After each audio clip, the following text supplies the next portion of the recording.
ఓం నమో నారాయణాయ నమశివాయ. మహాభారతంలో సభాపర్వంలో ఫస్ట్ మైను సభ నారదుడు చూశాడు. ధర్మరాజుకు మొత్తం చెప్పాల్సింది చెప్పాడు.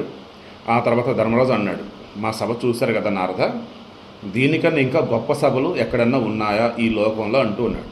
అలా కూడా ఏమన్నాడు మరలా, బ్రహ్మసభ, యముని సభ, ఇంద్రసభ అవి ఇంతకన్నా గొప్పగా ఉంటాయా అని అడిగినప్పుడు ఇక ఫస్ట్ ఇంద్రసభ గురించి చెప్పినాడు.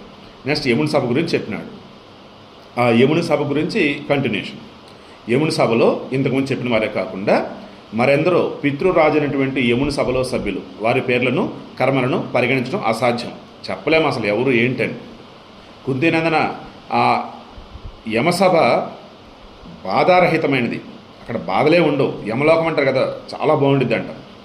అందమైనది, స్వేచ్ఛగా సంచరించున్నది, ఎంతో కాలం తప్పించి విశ్వకర్మ దానిని నిర్మించాడు. ఆ సభ తన తేజస్సుతో ప్రజ్వలిస్తూ ప్రకాశిస్తూ ఉంటుంది. ఉగ్ర తపస్సులు, సత్యవాదులు, సువ్రతులు, శాంతులు, సన్యాసులు, పరిశుద్ధులు, పుణ్యకర్మల వలన పవిత్రులు అక్కడ ప్రవేశించగలరు.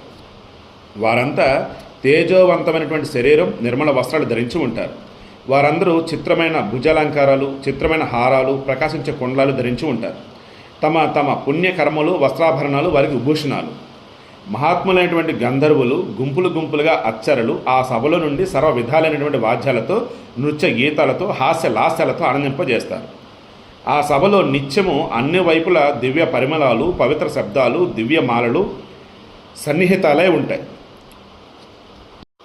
సుందర రూపధారులైనటువంటి 1,000,000 మంది ధర్మాత్ములు, మానధనులు మహనీయుడైనటువంటి యముణ్ణి ఉపాసిస్తూ ఉంటారు. రాజా పరేతరాజు మహానుభావుడైనటువంటి యముని సభ ఇటువంటిది.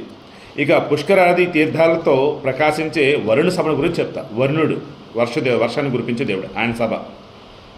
వరుణుని దివ్య సభ అమిత కాంతి గలది. యమసభ అంత పెద్దది, శుభాకరాలైనటువంటి ప్రాకారాలు, తోరణాలు గలది. విశ్వకర్మ దీనిని నీటి మధ్యలో నిర్మించాడు. పూలను పండ్లను ఇవ్వగల రత్నమయ దివ్య వృక్షాలు దీనిలో ఉన్నాయి. దీనిలో పుష్పగుచ్చాలు గల లతలు, పొదరిల్లు ఉన్నాయి. అవి నల్లగా, పచ్చగా, నీలంగా, తెల్లగా, ఎర్రగా శోభిస్తున్నాయి. అదే రీతిగా ఆ సభలో మధుర విచిత్ర కంఠధ్వనులు గల పక్షులు 100,000 కనిపిస్తాయి. వాటి రూప సౌందర్యం వర్ణనలకు అందనిది. ఆ సభ సుఖస్పర్శ గలది. అంత చల్లనిది కాదు, అంత వెచ్చనిది కాదు. దానిలో ఎన్నో గదులు, ఎన్నో ఆసనాలు ఉన్నాయి. వరుణ రక్షిత అయినటువంటి ఆ సభ శ్వేతవర్ణంతో రమణీయమైనది. ఆ సభలో దివ్య రత్నాంబరాలను, దివ్యాభరణాలను అలంకరించుకుని వరుణదేవుడు వారుణీదేవితో కలిసి విరాజిల్లుతున్నాడు. వరుణదేవుని యొక్క భార్య పేరు వారుణీదేవి.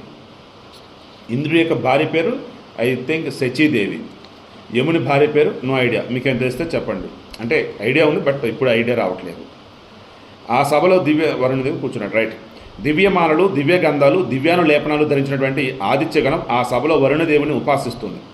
వాసుకి, తక్షకుడు, నాగుడు, ఐరావతుడు, కృష్ణుడు, లోహితుడు, పద్ముడు, చిత్రుడు, కంబలుడు, అశ్వతరుడు, ధృతరాష్ట్రుడు, బలాహకుడు, మణినాగుడు, నాగుడు, మణి, శంకనకుడు, కౌరవుడు, స్వస్తికుడు, ఏలాపత్రుడు, వామనుడు, అపరాజితుడు, దోషుడు, నందకుడు, పూరణుడు, అభికుడు, శివుకుడు, శ్వేతుడు, భద్రుడు, భద్రేశ్వరుడు, మణిమంతుడు, కుండధారుడు, కర్కోటకుడు, ధనుంజయుడు, పానిమంతుడు, కుండధారుడు, ప్రహ్లాదుడు, మూషికాదుడు, జనమేజయుడు ముద్రగల నాగులు వరుణుని చుట్టూ చేరి పతాకాలు దాల్చి ఉంటారు.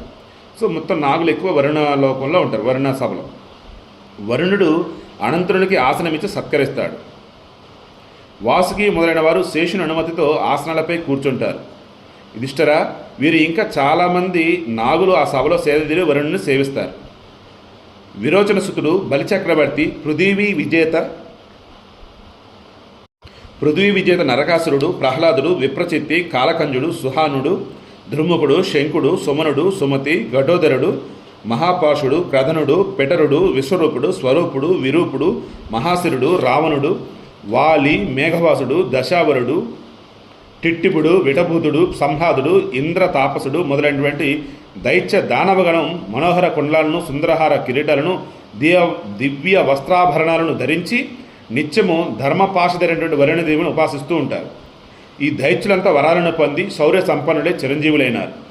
మీరు అనొచ్చు, వారు రాక్షసులు, మరి వాళ్ళేంటి ఈ స్వర్గంలో వరుణ లోకంలో అయినా. సో వరాలు పొంది ఈ రకంగా మారినారు. దీక్షా చరిత్రలు సర్వోత్తమైనవి.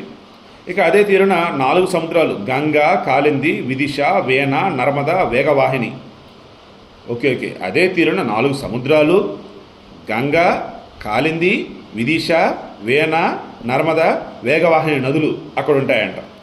విపాశ, శతద్రువు, చంద్రభాగ, సరస్వతి, ఇరావతి, వితస్త, సింధువు, దేవనది, గోదావరి, కృష్ణవేణి, కావేరి, కుంపున, విశల్య, వైతరణి, తృతీయ, జ్యేష్ఠిల, మహానదమైనటువంటి శోణ, చర్మణవతి, పర్ణాశ, మహానది, సరయు, వారవతి, లాంగలి, కరుతోయ, ఆత్రేయి, లౌహిత్య అంటే నదం.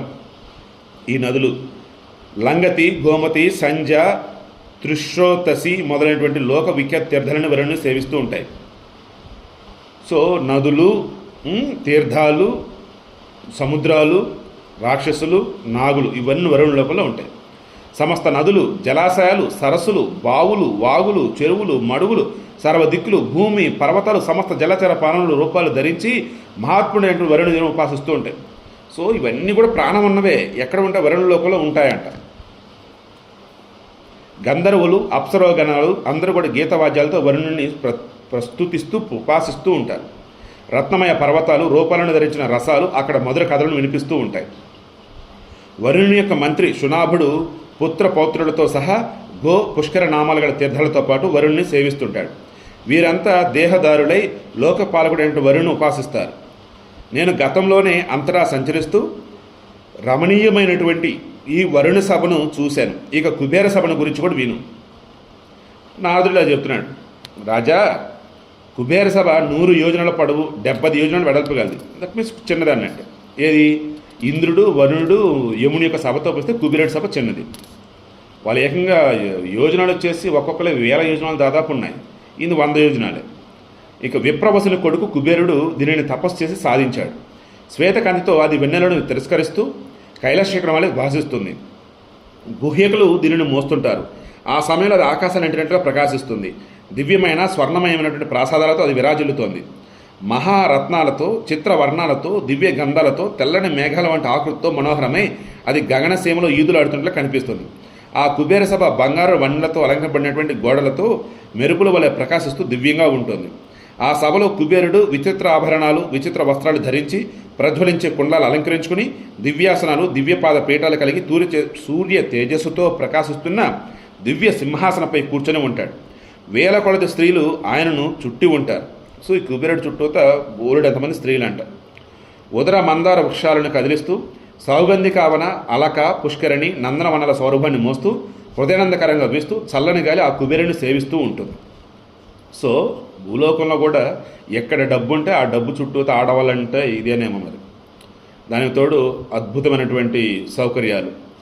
రాజా, అక్కడ గంధర్వులతో అప్సరోగణాలతో సహా దేవతల సభాసదులై దివ్య తానాలతో గానం చేస్తుంటారు.